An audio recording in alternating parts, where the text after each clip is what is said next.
সম্পূর্ণ এসআইআর কাজটি সম্পন্ন করা আমাদের কাছে ছিল যথেষ্ট চ্যালেঞ্জিংয়ের বিষয়। এসআইআর পার্ট 2 মিনি ভ্লগে আপনাদের সবাইকে স্বাগত। এসআইআর পার্ট 1-এ আমি দেখিয়েছিলাম যে আমরা কিভাবে প্রত্যেকের বাড়ি থেকে ফর্ম দিয়েছিলাম এবং আমাদের বাড়িতে সন্ধেবেলায় কিভাবে লোকজন আসতো ফর্ম ফিল আপ করতে। আর এই সেকেন্ড পার্টে আমাদের কাজ ছিল ফর্ম কালেক্ট করা। আর এই কাজটি করতে গিয়ে আমাদের কাল ঘাম ছুটে গিয়েছিল, কারণ যারা আমাদের বাড়িতে এসে ফর্ম ফিল আপ করেছিল তারা যথারীতি ফর্ম জমা দিয়ে গিয়েছিল একেবারে। কিন্তু যখন আমরা প্রত্যেকটি বাড়িতে যেতাম ফর্ম কালেক্ট করতে, তখন অনেকেই জানাতো যে ফর্ম এখনো ফিল আপ করা হয়নি, বাড়িতে গিয়ে দিয়ে আসবো। কিন্তু যথারীতি ওপর থেকে নির্দেশ চলে এসেছিল যে সব ফর্ম আস্তে আস্তে কালেক্ট করে নিতে, কিন্তু যথারীতি অনেকেই ফর্ম জমা দিচ্ছিল না। এই নিয়েই আমরা টেনশনে পড়ে গিয়েছিলাম অনেকটা। আর এরপর তো মরার ওপর খাড়ার ঘা, যথারীতি আমাদের সেই ফর্মগুলোকে আপলোড করতে হচ্ছিল ফোনে এবং কম্পিউটারের মাধ্যমে। সকাল থেকে মেজমা বেরিয়ে পড়তো ফর্ম কালেক্ট করতে এবং আমি বাড়িতে বসে সেই সমস্ত ফর্ম আপলোড করতাম। এবং দুপুরবেলায় বাড়িতে এসে মেজমা খাওয়া দাওয়া করে আবার নিজে বসে পড়তো ফর্ম আপলোড করতে। আমাদের সাথে এমনও হয়েছে যে আমরা খেতে বসেছি, তখন এসেছে লোকজন ফর্ম ফিল আপ করতে।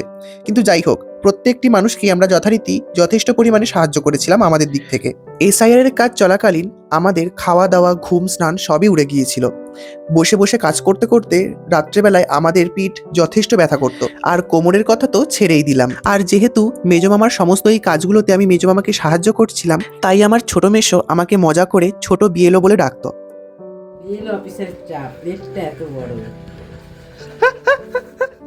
আর এই ফর্ম আপলোডিংয়ের কাজ করতে বসলে সকাল থেকে রাত কখন যে পেরিয়ে যেত সেটা আমরা বুঝতেই পারতাম না।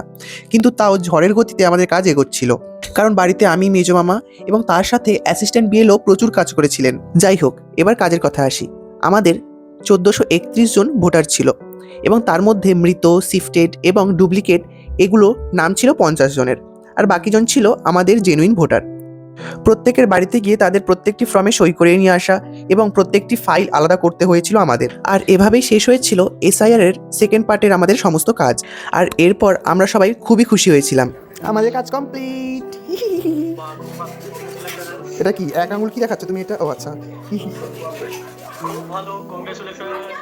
আরে দাঁড়ান দাঁড়ান, যদি আপনারা ভেবে থাকেন যে এখানেই আমাদের এসআইআর এর সমস্ত কাজ শেষ হয়ে গিয়েছিল, তাহলে সেটা আপনাদের একেবারেই ভুল ভাবনা। কিছুদিন পর পর নতুন নতুন আপডেট এবং আরো অনেক কাজ এসেছিল আমাদের, আর সেই সমস্ত ভিডিওটা আসছে এসআইআর এর লাস্ট পার্টে। আর সেখানে রয়েছে অনেক নতুন নতুন চমক। তো দেখা হচ্ছে এসআইআর এর লাস্ট পার্টে।